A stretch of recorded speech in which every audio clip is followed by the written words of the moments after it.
श्री स्वामी समर्थ. जय जय स्वामी समर्थ. तुम्हा सर्वांचं पुन्हा एकदा अगदी मनापासून आपल्या या नवीन व्हिडिओमध्ये मी स्वागत करते.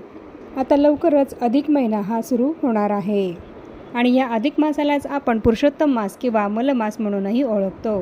हा अधिक मास दर 3 वर्षांनी येतो. 2026मध्ये हा अधिक मास 17 मे ते 15 जून या कालावधीमध्ये असणार आहे. या काळामध्ये पूजा, अर्चा, दानधर्म आणि भक्ती यांना विशेष महत्त्व असतं.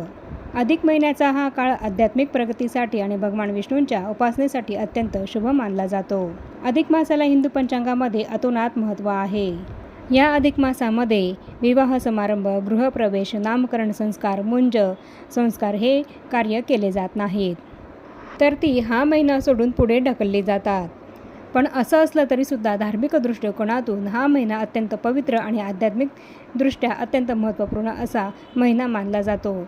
पुरुषोत्तम मास म्हणजेच अधिक मास हा भगवान श्रीहरी विष्णूंशी संबंधित आहे. हा संपूर्ण महिना श्रीहरी विष्णूंच्या सेवेसाठीच समर्पित आहे. या काळामध्ये त्यांची उपासना केल्याने अलौकिक आध्यात्मिक फळेही आपल्याला प्राप्त होत असतात. तसंच काही महत्त्वपूर्ण व्रतही सुद्धा या अधिक मासामध्ये केली जातात, जेणेकरून आपल्याला श्रीहरी विष्णूंचा अखंड कृपाशीर्वाद हा प्राप्त होतो आणि संपूर्ण अधिक मासाचे फळ हे आपल्याला मिळतं. फक्त अधिक मासामध्ये करण्यासाठी काही विशिष्ट प्रकारचे व्रतही सांगितले गेलेले आहेत आणि ही व्रतं अधिक मासामध्ये केल्यामुळे श्रीहरी विष्णूंचा आशीर्वाद तर आपल्याला मिळतोच, पण त्यासोबतच श्रीहरी विष्णूंच्या कृपेने आपल्या सर्व इच्छा मनोकामनासुद्धा पूर्ण होतात. आपल्या घरामध्ये सुखसमृद्धी ही अखंड नांदते आणि आपल्याला अनंत पुण्याची प्राप्ती होते. तर आपल्या आजच्या व्हिडिओमध्ये मी तुम्हाला अशीच काही महत्त्वाची अधिक मासामध्ये करायची व्रतही सांगणार आहे. तर या सर्व व्रतांपैकी तुम्हाला जी व्रतं या अधिक मासामध्ये करता येत असतील तर ती व्रतं तुम्ही या अधिक मासामध्ये अवश्य करा, म्हणजे जेणेकरून तुम्हाला अधिक मासाचं संपूर्ण फळ हे मिळेल. चला तर मग आपण आपल्या आजच्या या व्हिडिओला सुरुवात करूया आणि या अधिक मासामध्ये कोणती व्रतही करायची आहेत याबद्दलची संपूर्ण माहितीही जाणून घेऊया. आणि ही माहिती जाणून घेण्यासाठी तुम्ही हा व्हिडिओ कुठेही स्किप न करता शेवटपर्यंत पूर्ण बघा. तर या अधिक मासामध्ये करावयाच्या व्रतांमध्ये हे सुद्धा एक व्रत आहे की या संपूर्ण महिन्यामध्ये शक्यतो एकच वेळेस अन्न ग्रहण करावे आणि जेवताना मौन पाळावे. त्याचप्रमाणे पुढचं व्रत आहे ते म्हणजे अधिक महिन्यामध्ये रोज देवाजवळ तुपाचा दिवा हा महिनाभर लावावा. शेवटी तो दिवा ब्राह्मणाला दान करावा. तसंच पुढचं व्रत आहे ते म्हणजे या महिन्यात आपल्याला आवडणाऱ्या वस्तूंचा त्याग करावा. उदाहरणार्थ एखादं फळ, एखाद्या रंगाचं वस्त्र हे एखाद्या गरजू गरीब व्यक्तीला दान करावं.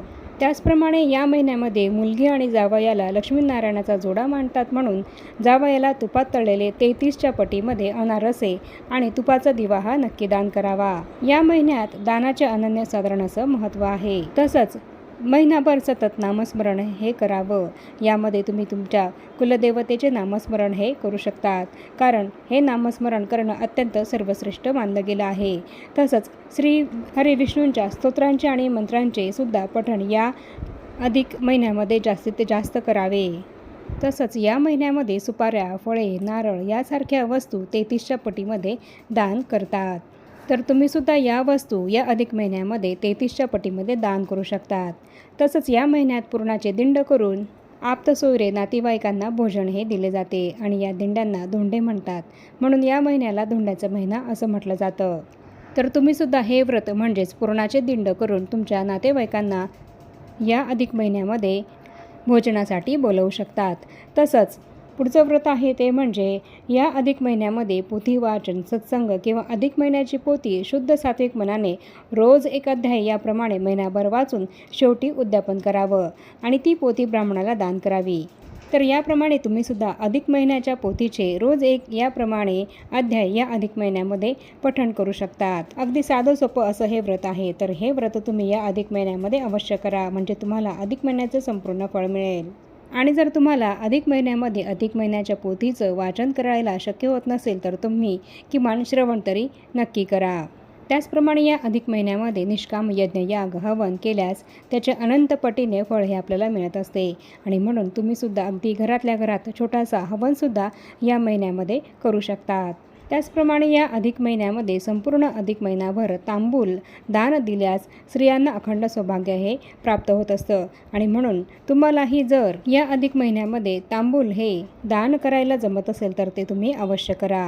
त्याचप्रमाणे पुढचं व्रत आहे ते म्हणजे अधिक महिन्यामध्ये महिनाभर अखंड दीप लावल्यास आपल्याला लक्ष्मी प्राप्ती होत असते आणि म्हणून तुम्ही अधिक महिन्यामध्ये संपूर्ण महिनाभर अखंड दिवा हा तुमच्या देवघरामध्ये लावू शकतात. त्याचप्रमाणे पुढचं व्रत आहे जे तुम्ही या संपूर्ण महिनाभर करू शकतात ते म्हणजे महिनाभर जर आपण गंगा स्नान केलं तर आपल्याला सर्व पापांपासून मुक्ती मिळते.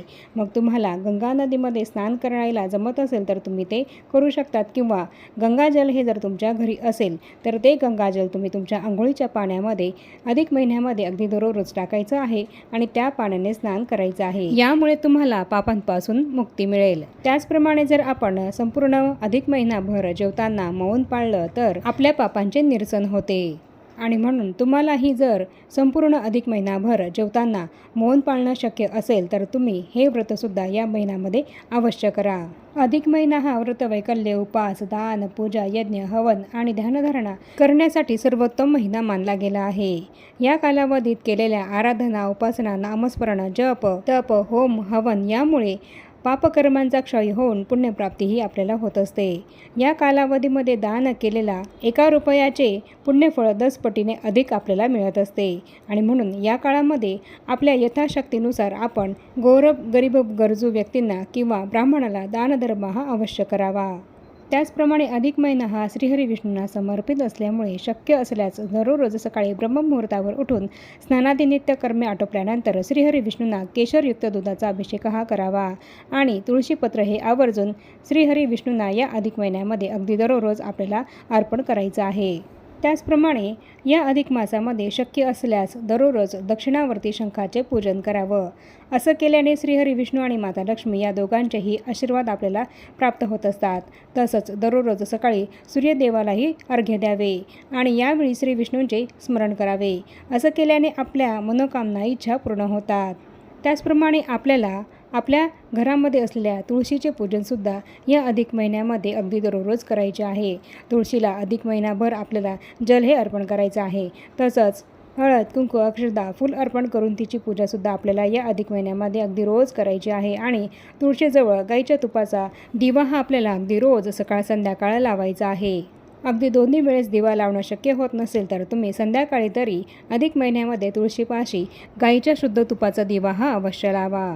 अधिक महिन्यात श्रीकृष्ण कथा, श्री भागवत कथा, श्री रामकथा, विष्णू सहस्रनाम, पुरुष सूक्त, श्री सूक्त आणि व्यंकटेश स्तोत्र हे पठण करावं आणि तसंच श्रीहरी विष्णूंच्या मंत्रांचा स्तोत्रांचा जप हा आपल्याकडनं होईल तितका जास्त हा आपण करायचा आहे.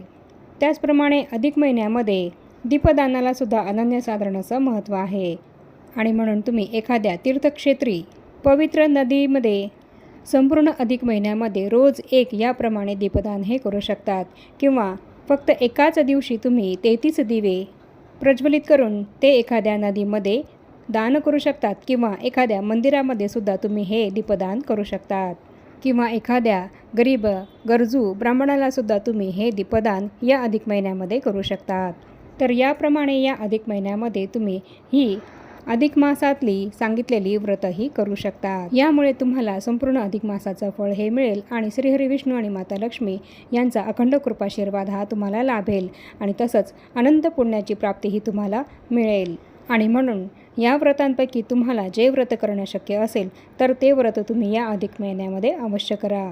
आणि आता या छोट्याशा माहितीसह आपण आपला आजचा हा व्हिडिओ इथेच थांबवूया आणि भेटूया पुन्हा अशाच नवीन एका माहितीपूर्ण आणि महत्त्वपूर्ण व्हिडिओसोबत. तोपर्यंत सर्वांना श्री स्वामी समर्थ.